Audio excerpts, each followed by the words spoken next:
Muy buenos días, amados hermanos. Les saludo a todos en el amor del Señor, esperando que esta semana haya sido de bendición para ustedes, al igual que fue para mí, esperando también que hayamos ido aprendiendo con estos devocionales que estamos enviando y aprendiendo día a día. Y como saben, esta semana ha sido una semana especial, una semana donde recordamos a nuestro Salvador, y es importante también poder aprender aún más acerca de esto. Así que este culto, mis hermanos, va a estar dirigido completamente acerca del sacrificio, la obra del Señor Jesucristo en nuestras vidas. Vamos a cantar alabanzas relacionados con ese sacrificio que hizo por nosotros en la cruz. Así que esperamos que todo lo que hagamos en esta mañana sea para la gloria y honra de nuestro Señor. Así que, mis hermanos, vamos a tener un momento de oración para encomendar este culto especial a nuestro Señor. Amado Señor, te agradecemos porque tenemos el privilegio de poder estar contigo en esta hora aprendiendo de tu palabra. Ayúdanos, Señor, a poder poner en práctica todas las cosas que nosotros aprendemos. Te agradecemos porque podemos recordar en este día tu sacrificio, Señor, la obra que hiciste por nosotros, y poder recordar que tú vives, Señor, tú has resucitado, y te agradecemos, Señor, porque gracias a eso nosotros ahora tenemos vida y esperamos, Señor, con ansias, con gozo de que tú vengas a buscarnos para estar contigo en gloria. Que ese sea nuestro deseo todos los días, Señor. Te agradecemos y encomendamos este culto a ti, que es solamente para tu gloria. Muchas gracias. Bendice a mis hermanos que están en casa. Espero que este sea un momento familiar, que todos los más pequeños, los jóvenes, los adultos, puedan aprender acerca de tu palabra. Muchísimas gracias por este tiempo. En el nombre de Jesús. Amén. Bien, mis hermanos, como ya les había mencionado anteriormente, vamos a cantar alabanzas que nos hablan directamente acerca de la obra de Cristo en la cruz del Calvario. Así que vamos a pasar a un periodo de alabanzas.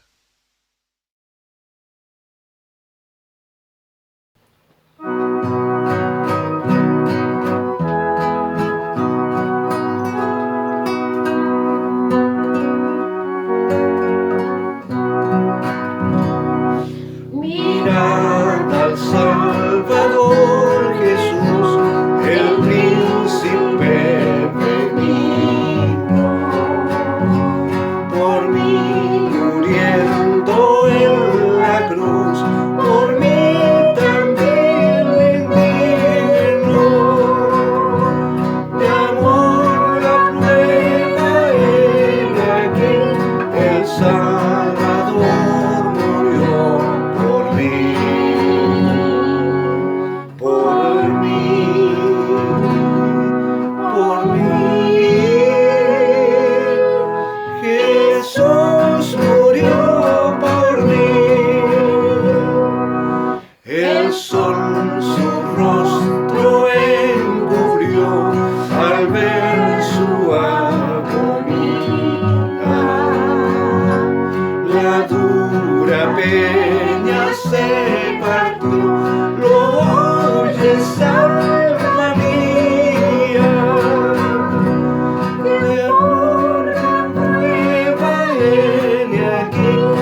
venció y con gran poder resucitó. Del sepulcro y muerte Cristo es vencedor, vive para siempre nuestro Salvador. Gloria a Dios, gloria a Dios, el Señor resucitó. De guardas se escapó Cristo, mi Cristo, el sello destruyó, Cristo el Señor. Cristo la tumba venció y con gran poder resucitó. Del sepulcro y muerte Cristo es vencedor, vive para siempre nuestro Salvador. Gloria a Dios, gloria a Dios, el Señor resucitó. La muerte dominó, Cristo, mi Cristo, y su poder venció, Cristo el Señor. Cristo la tumba venció y con gran poder resucitó. Del sepulcro y muerte Cristo es vencedor, vive para siempre nuestro Salvador. Gloria a Dios, gloria a Dios, el Señor resucitó.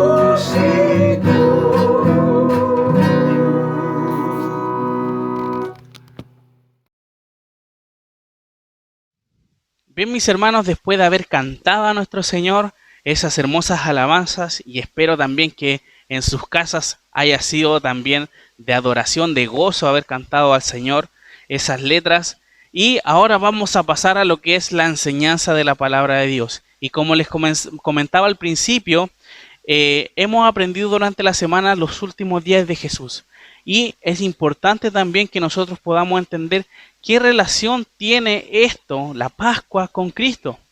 ¿Qué relación tiene la Pascua con Cristo? ¿Por qué se habla acerca de la Pascua o un sacrificio de un animal? Y eso lo vamos también a comparar y ver con el Señor Jesucristo. Así que por favor, acompáñenme a donde el Señor, a donde Dios instaura esta Pascua, este mandato a que sea recordado por siempre. Dice en Éxodo capítulo 12.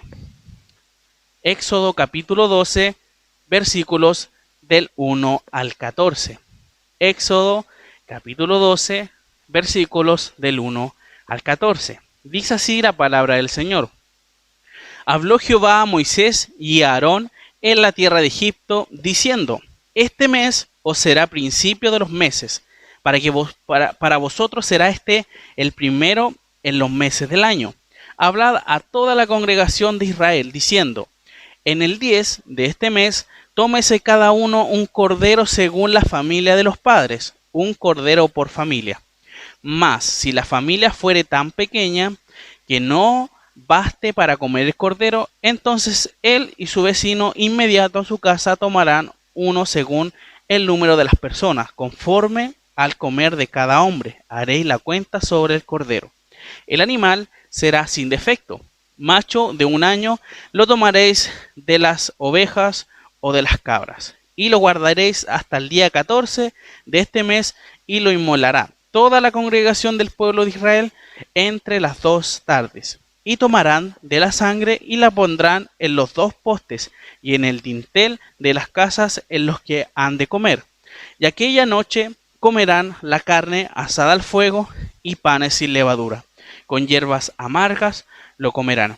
Ninguna cosa comeréis de él cruda, ni cocida en agua, sino asada al fuego, su cabeza con sus pies y sus entrañas. Ninguna cosa dejaréis de él hasta la mañana, y lo que quedare hasta la mañana lo quemaréis en el fuego. Y lo comeréis así, ceñido vuestros lomos, vuestro calzado en vuestros pies y vuestro bordón en vuestra mano. Y lo comeréis apresuradamente, es la Pascua de Jehová. Pues yo pasaré aquella noche por la tierra de Egipto y heriré a todo primogénito en la tierra de Egipto, así de los hombres como de las bestias, y ejecutaré mis juicios en todos los dioses de Egipto, yo Jehová. Y la sangre os será por señal en las casas donde vosotros estéis, y veré la sangre y pasaré de vosotros. Y no habrá en vosotros plaga de mortandad cuando hiera la tierra de Egipto. Y este día os será en memoria, y lo recibiréis como fiesta solemne para Jehová durante vuestras generaciones. Por estatuto perpetuo lo celebraréis. Vamos a tener otro momento de oración. Señor, te pedimos por tu palabra en esta hora, que tú hables a nuestro corazón. Ayúdanos a poder estar atentos en esta mañana para que podamos entender y comprender completamente el mensaje de tu palabra. Te agradecemos por este relato que tenemos, que es para nuestra comprensión y nuestra práctica también. Te agradecemos en el nombre de Cristo Jesús. Amén. Mis hermanos, la idea central del texto de esta mañana es el sacrificio pascual que libra de la ira de Dios. ¿Ya?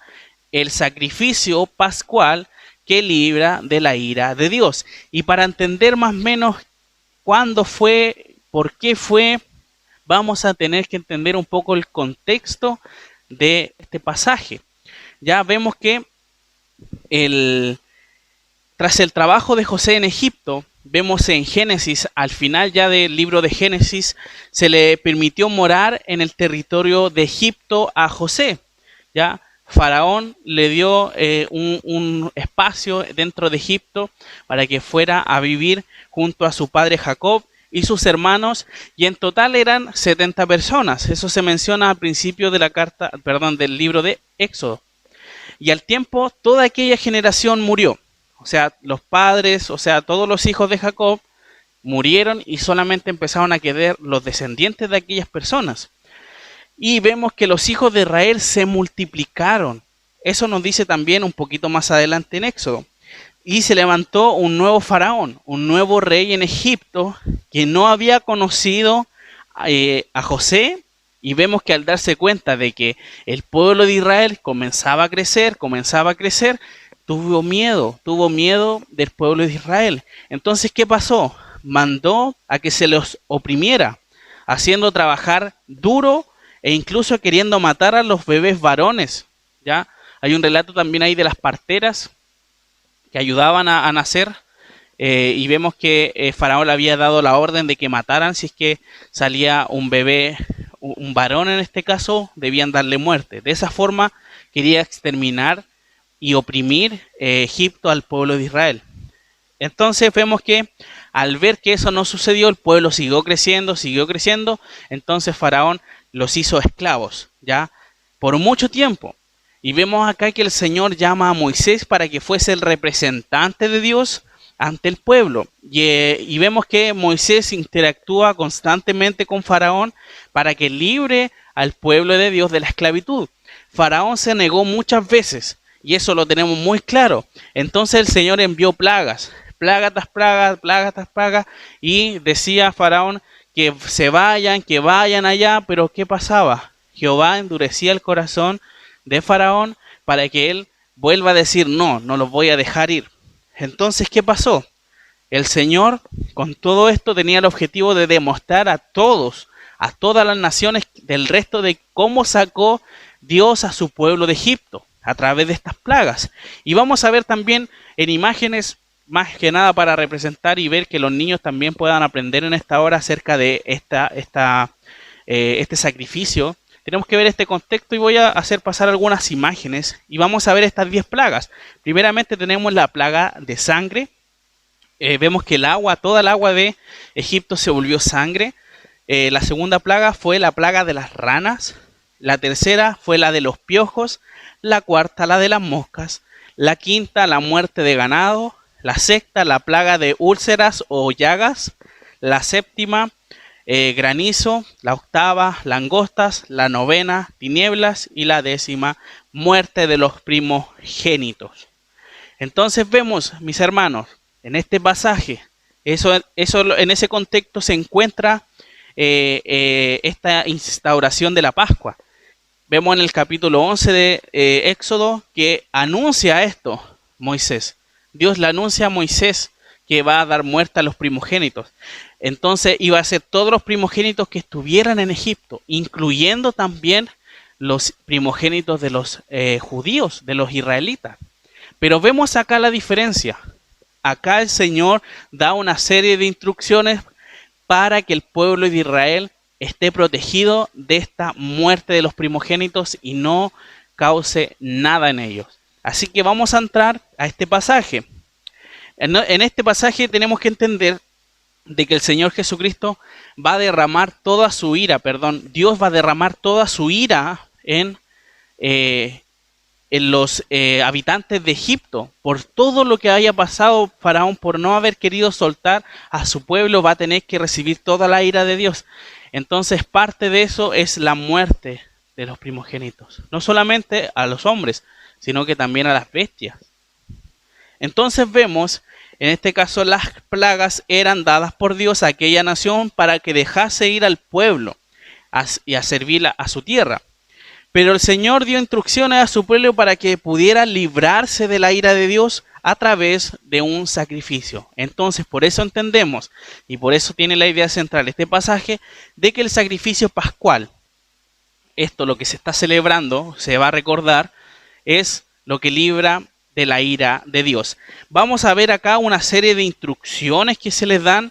Vamos a ver las características del animal, lo que iba a ser el animal, cómo debían preparar el animal, la forma de comer el animal, el resultado de esta Pascua y finalmente vamos a comparar y qué tiene que ver este animal con Cristo. Entonces, dice así, versículos del 1 al 4. Habló Jehová a Moisés y a Aarón en la tierra de Egipto, diciendo: este mes os será principio de los meses, para vosotros será este el primero de los meses del año. Hablad a toda la congregación de Israel, diciendo: en el 10 de este mes tómese cada uno un cordero según la familia de los padres, un cordero por familia. Mas si la familia fuere tan pequeña que no baste para comer el cordero, entonces él y su vecino inmediato a su casa tomarán uno según el número de las personas, conforme al comer de cada hombre. Haréis la cuenta sobre el cordero. Entonces vemos, mi hermano, que al contar del día 10 del primer mes, o sea, para nosotros vendría siendo, podríamos decir, el primer mes del año es enero, ¿cierto? Cada familia debía tener en este caso en su poder un cordero, y si la familia era muy pequeña podía compartir el cordero con otra familia cercana a su casa. Y vemos que para el pueblo de Israel el primer mes era el mes de Nisán, el mes que vimos durante todos los devocionales que se celebraban aquellas cosas. Entonces vemos que en el día 10 de este mes tenían que tener un cordero, ¿ya? Y ver si es que realmente le alcanzaba con un cordero, si no se sumaban a otra familia que también era pequeña y juntas la idea era poder consumir todo el animal. Vemos ahora en el versículo 5 las características que tenía que tener este animal. No podía ser cualquier animal. Dice versículo 5, el animal será sin defecto. Esto se refiere, hermanos, que no debiese tener mancha, o sea, relacionado con un buen animal sin ninguna debilidad, indica un animal de selección, ¿ya? Un animal premium, podríamos decir hoy en día, fino. Entonces, también sigue diciendo que debe ser un macho de 1 año. El animal, al ser de 1 año, ya había pasado la edad en donde comúnmente se sacrificaban para obtener de ellos carne y también piel.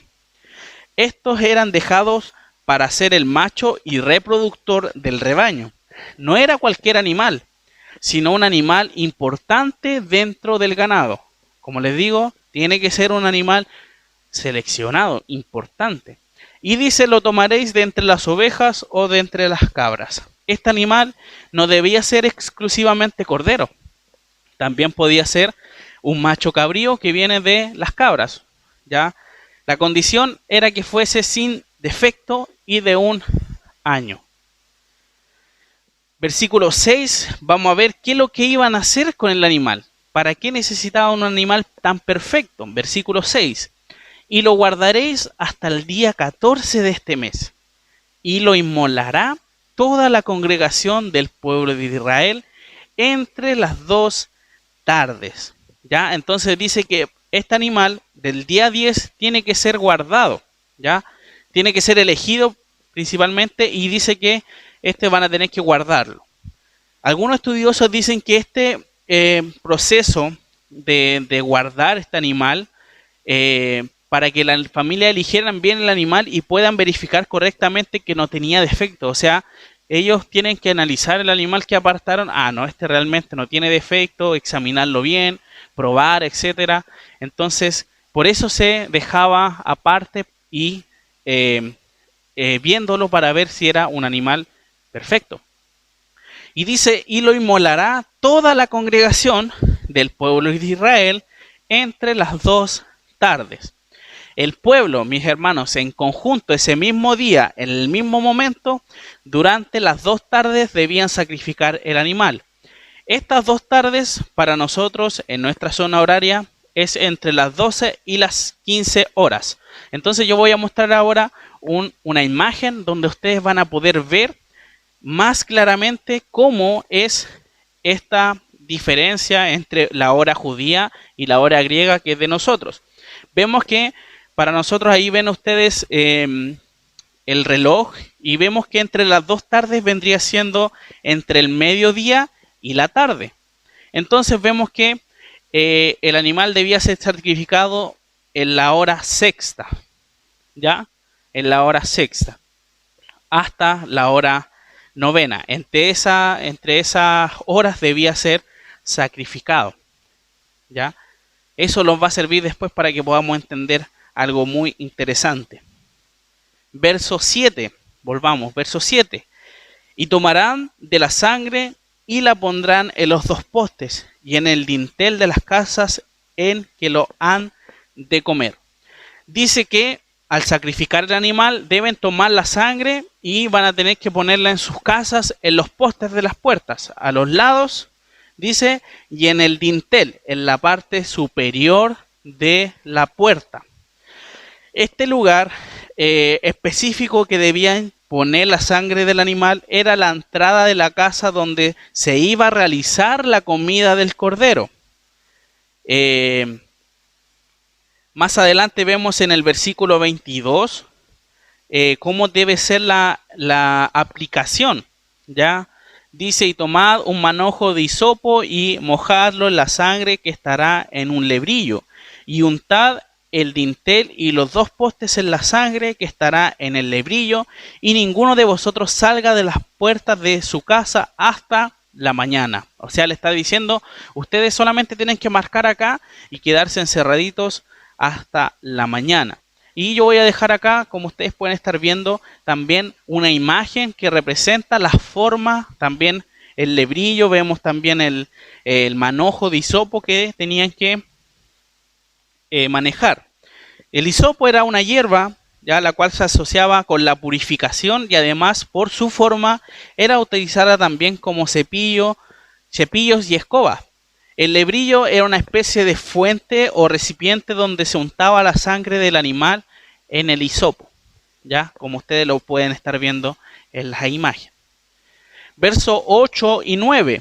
¿Cómo debían preparar el animal? O sea, no solamente debía ser perfecto, no solamente debían usar la sangre para pintar parte de la puerta, sino que tenían que saber cómo hacerlo, cómo cocinarlo.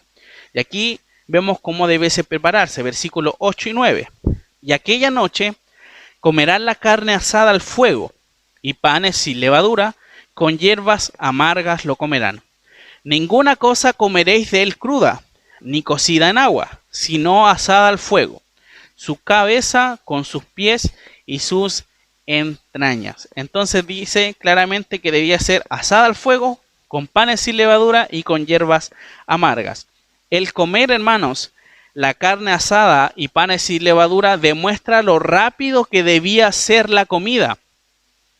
Recordemos, esta era la última momento donde el pueblo de Israel iba a estar en Egipto, porque el Señor iba a matar a los primogénitos y en ese momento luego iba el pueblo a salir de Egipto. Entonces debía ser una comida rápida y al cocerla, en este caso en agua, tardaría mucho tiempo en estar cocida, y el pan, al dejar que leude, demoraría muchísimo más, y por eso tenía que ser sin levadura, cosa de que se cocinara, si estuviera preparado rápido. Y dice también que las sobras también tenían que ser quemadas. Vemos también que dice que no tiene que ser comerse cruda, o sea, uno puede decir, ay, así tiene que ser tan rápido, entonces me la como cruda. No, el Señor dice que tiene que estar asada al fuego, no cruda ni cocida en agua, con la cabeza y los pies. En la orden, como les dije, era asar todo, no se debía comer nada crudo. Quizás esta restricción fueron dadas ya que los pueblos paganos también realizaban algunos rituales con comida cruda, y además sabiendo las instrucciones de que la comida debía ser comida de forma rápida. Algunos no iban a querer perder el tiempo asando la carne, sino comiéndosela cruda.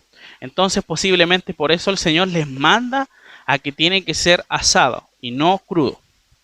Y versículo 10 dice que ninguna cosa dejaréis de él hasta la mañana. O sea, se comen todo o no dejan y no dejan nada, o si no, lo que sobre tienen que quemarlo en el fuego. No puede desbotarse a alguna parte, ya que vemos que lo entregado a Dios no podía quedar para que se descompusiera. O sea, era algo que había sido hecho para Dios y no debía ser eliminado de esa forma, dejar que se descompusiera. Vemos también ahora en el versículo 11 la forma de comer el animal. O sea, imagínense, son una serie de instrucciones con peras y manzanas, podríamos decir, la forma en que tienen que celebrar aquella Pascua, hacer esta comida. Y dice, versículo 11, lo comeréis así, ceñidos vuestros lomos. ¿Qué quiere decir ceñidos vuestros lomos? Quiere decir, hermanos, que apretar sus cinturas. Eso es lo que está tratando de decir, ceñir, aprieten el lomo, la cintura, sus ropas aseguradas para que no caigan. Entonces, ellos, ¿qué tienen que hacer? Comer con una vestimenta apropiada.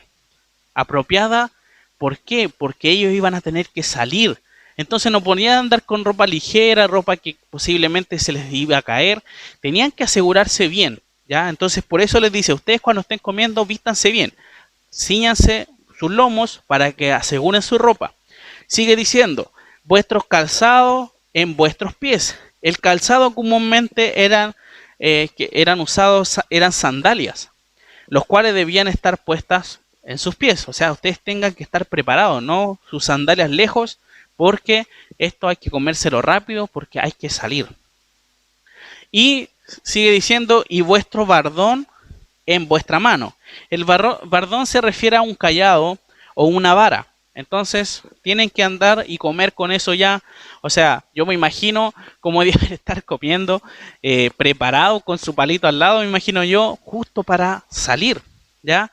Y dice, y lo comeréis apresuradamente. Ya, por eso les dije, tienen que estar preparados, no pueden darse el lujo de comer toda la mañana, toda la noche, tranquilamente, no. Tiene que ser una comida apresurada. Y nos dice, es la Pascua de Jehová, es el sacrificio de Jehová. Y esta comida debía ser, como les dije, consumida de forma rápida y debía estar con fuerzas para salir de Egipto. O sea, aliméntense bien para que podamos salir y no tengan hambre y no, en este caso, tengan complicaciones de salud por padecer de hambre o de sufrir de alguna deshidratación. Y vemos acá que dice la palabra Pascua. Es la Pascua de Jehová, y la palabra en hebreo significa pesá, que quiere decir pasar por encima.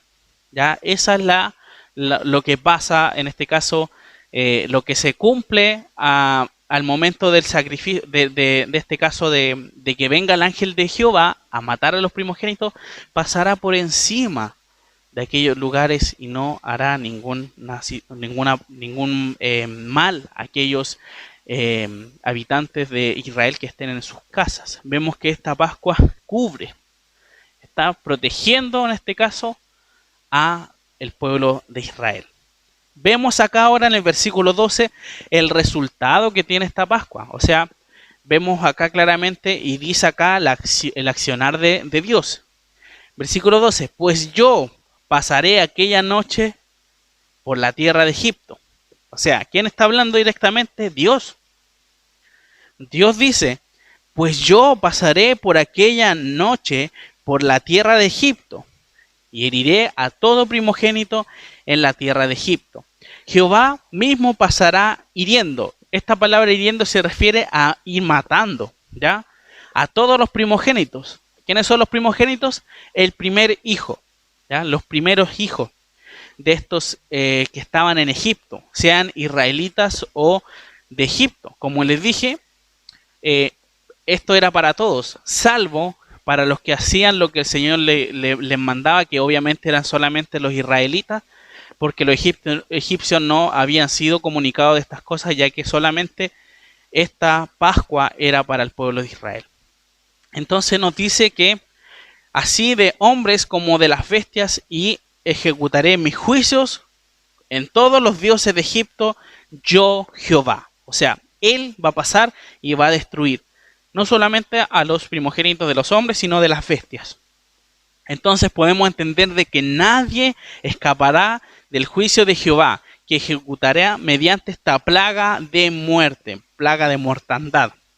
Ningún dios pagano de Egipto, en los que creían los egipcios, iba a poder detener al Señor. Estos falsos dioses que tenían, que realmente no eran dioses verdaderos, para el Señor iba a demostrar que nadie de esos dioses supuestamente iba a poder detenerlo, al Dios verdadero. Versículo 13. Y la sangre os será por señal en las casas donde vosotros estéis, y veré la sangre y pasaré de vosotros. O sea, él está diciendo, voy a matar a todos los primogénitos, pero tendré una señal en sus casas, donde yo voy a ver la sangre, y voy a decir, aquí están refugiados mis hijos, los de mi pueblo. Entonces dice que va a ver la sangre y va a pasar para otro lugar, ¿ya? Y no habrá en vosotros plaga de mortandad cuando hiera la tierra de Egipto. O sea, ustedes se van a salvar a través de la sangre. Esa va a ser la señal de que no tengo que pasar a aquella casa a destruir al primogénito. Verso 14. Y este día os será en memoria, y lo celebraréis como fiesta solemne para Jehová durante vuestras generaciones. Por estatuto perpetuo lo celebraréis. O sea, era algo que iba a ser siempre, no solamente en aquel momento, sino que constantemente tenía que ser recordado. El mandato del Señor al pueblo de Israel es celebrar desde ese día en adelante para siempre esta Pascua, ya que esta celebración debía también ser transmitida a las generaciones que venían, por supuesto, después, para que todo el pueblo supiera cómo fue la obra de Jehová para sacar a su pueblo de la esclavitud de Egipto. Entonces, entendemos que esto el Señor Jesucristo lo quiere transmitir y que se siga celebrando hasta y por siempre, por todas las generaciones. Entonces, mis hermanos, eso es lo que se celebra en la Pascua. Eso es lo que vemos que el Señor Jesucristo estaba celebrando en aquel momento, cuando instaura la cena del Señor. Y como les dije, vamos a ver qué relación tiene este Cordero perfecto, sin defecto, con Cristo. Y vamos a ver lo siguiente. Acompáñenme a Lucas. Lucas 22.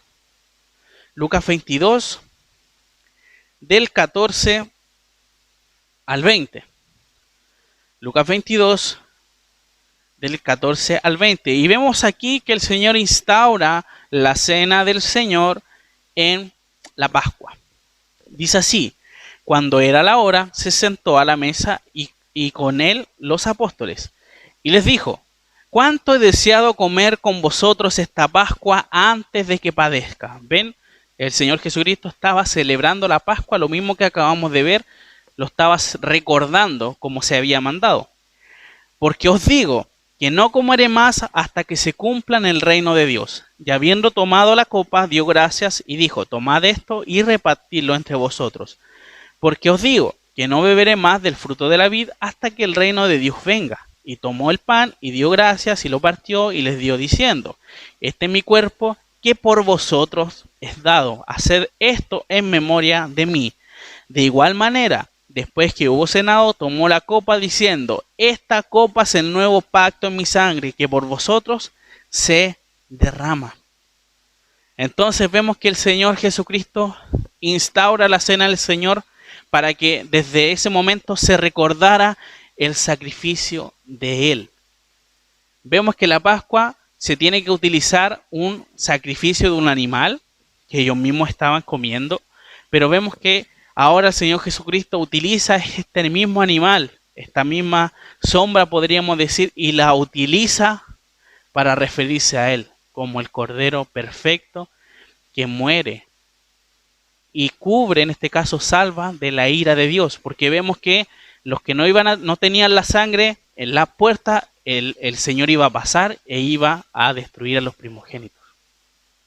Entonces la ira de Dios iba a caer sobre aquellas personas. Pero vemos acá que el Señor también lo hace con nosotros. Y vemos esta comparación. Primeramente, vemos que debía ser un cordero o un macho cabrío.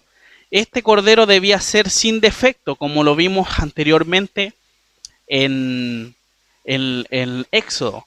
Y vemos acá que en Cristo se nos dice que fue un cordero sin mancha ni contaminación. Acompáñeme a Primera de Pedro 1:19.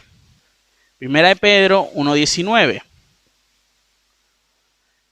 Dice así: sino con la sangre preciosa de Cristo, como de un cordero sin mancha y sin contaminación. El cordero de la Pascua era sin defecto, Cristo era sin defecto.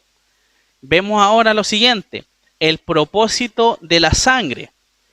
Para la Pascua vemos que en Éxodo se dice que trae beneficio al pueblo. ¿Por qué? Porque evitó la muerte de los primogénitos de los judíos, de los israelitas. Al ver esto, la señal en la puerta de la casa, el Señor no iba a pasar aplicando esta mortandad.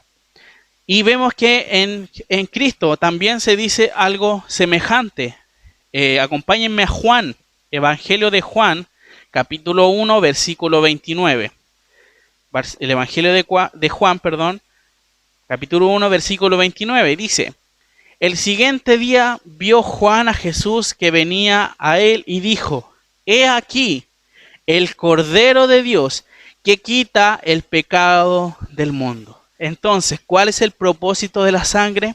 La sangre de Cristo quita el pecado del mundo. Al igual, y trae propósito y trae beneficios para las personas. La fecha, hermanos, la fecha es muy importante también. Se decía en el texto, en Éxodo, durante la celebración de la Pascua, el 14 del primer mes, ¿ya? Eso debía ser en ese día. Acompáñenme por favor a Lucas 22. Lucas 22, 7. Dice así: llegó el día de los panes sin levadura, en el cual era necesario sacrificar el cordero de la Pascua. O sea, recuerden que se hacía solamente una celebración en conjunto, y vemos que también la zona horaria de los judíos era diferente a la de nosotros, como hemos aprendido durante estos días. Comenzaba desde las 18 horas al atardecer y finalizaba el otro día a las 18 horas también.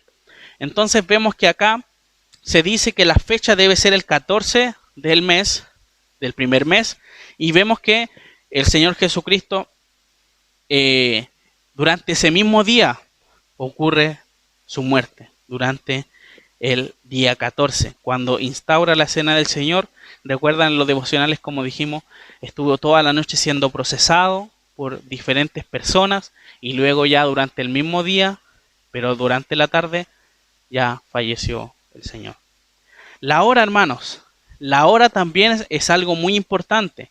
¿Qué nos decía el texto en Éxodo? Dice durante las 2 tardes. Y vimos acá, los voy a mostrar nuevamente la imagen. Dice acá de entre las 2 tardes. Y dijimos nosotros que las 2 tardes era entre la hora sexta y la hora novena, que vendrían siendo las 12 y las 3 de la tarde, ¿ya? Y acompáñenme por favor a Lucas 23, 44 y 45. Lucas 23, 44 y 45 dice así: cuando era la hora sexta, recuerde, tenía que ser sacrificado entre las 2, entre la hora sexta y la novena, que vendría siendo la tarde, entre las 2 tardes. Entonces dice: cuando era la hora sexta, hubo tinieblas sobre la tierra hasta la hora novena. Usted dirá, oh, qué coincidencia. No, no es coincidencia. Y dice, el sol se oscureció y el velo del templo se rasgó por la mitad. Entonces Jesús, clamando a gran voz, dijo: Padre, en tus manos encomiendo mi espíritu. Y habiendo dicho esto, expiró. Habiendo dicho esto, murió. Entonces, vemos que el Cordero era sacrificado entre las 2 tardes. Y vemos que el Señor Jesucristo murió entre la hora sexta y la hora novena. Al igual que el Cordero tenía que ser sacrificado durante la misma hora. Finalmente, la comida. La comida es el recuerdo en Éxodo, el recuerdo de la protección y la liberación de Israel. En este caso, lo que nosotros hacemos en la Cena del Señor es recordar el sacrificio de Cristo a nuestro favor. Entonces vemos que el Señor Dios en este caso le manda al pueblo de Israel recordar esto constantemente. Recuérdelo y traspáselo a sus generaciones. Y a nosotros el Señor Jesucristo nos manda, a que hagamos memoria de el Señor Jesucristo, de su muerte. Haced esto en memoria de mí, dice en Corintios 11. Entonces, como ven, hermanos, lo que se expuso en Éxodo capítulo 12 para el pueblo de Israel, que trajo vida para el pueblo de Israel y no mortandad, se cumplió en Cristo.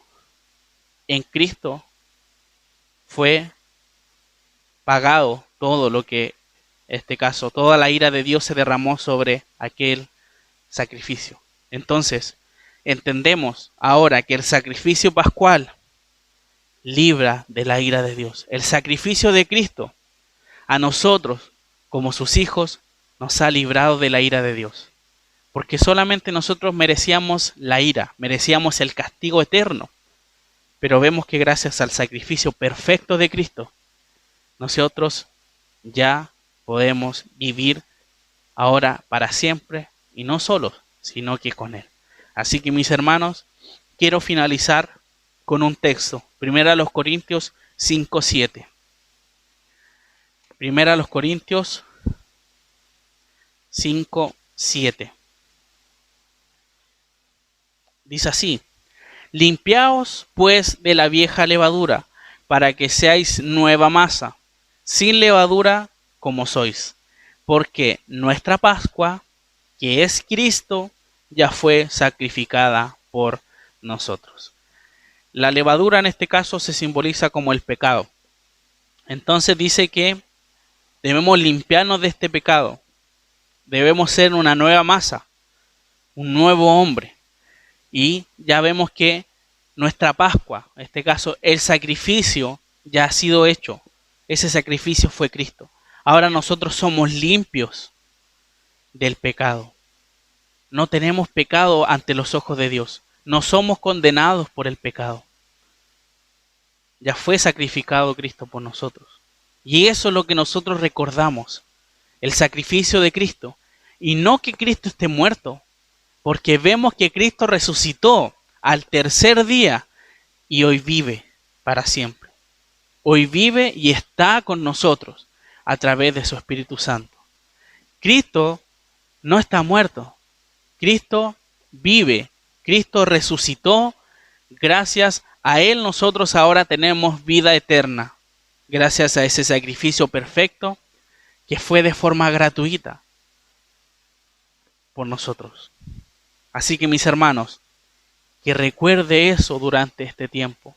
Y no solamente se quede durante la semana dicha como Semana Santa, sino que sea siempre, siempre recordemos y siempre demos gracias al Señor por el sacrificio que hizo en nuestro favor. Ese sacrificio perfecto que fue una vez y para siempre, como dice el autor en el libro de Hebreos. Así que mis hermanos, un gusto el poder compartir la palabra de Dios con ustedes, esperando también que ustedes sigan alimentándose y sigan creciendo en sus hogares. Vamos a terminar en un momento de oración. Te agradecemos y te glorificamos, Señor, porque tú eres nuestro Salvador. Gracias porque en este tiempo hemos visto como tú, Señor, al igual que ese sacrificio en el Antiguo Testamento, tú lo cumpliste una vez y para siempre a favor de nosotros. Gracias porque gracias a tu sacrificio nosotros ahora tenemos vida eterna. Te pedimos, Padre, que nunca olvidemos lo que tú has hecho por nosotros. Ayúdanos a recordar tu sacrificio en la cruz que has hecho por nosotros. Y vemos que en tu escritura nos manda que recordemos esto siempre. Hagamos todo eso en memoria tuya, en poder recordar y participar también de la comunión. Y esperamos, Señor, en nuestro ánimo, nuestro aliento de poder tener esta cena del Señor, compartir con el pueblo de Dios en nuestra iglesia. Que podamos volver a reunirnos para poder compartir y cenar esta cena y recordar lo que tú hiciste por nosotros. Que esta semana, que comienza también, Señor, podamos seguir aprendiendo y creciendo en tu palabra. Te agradecemos y te glorificamos en el nombre de Cristo Jesús. Amén.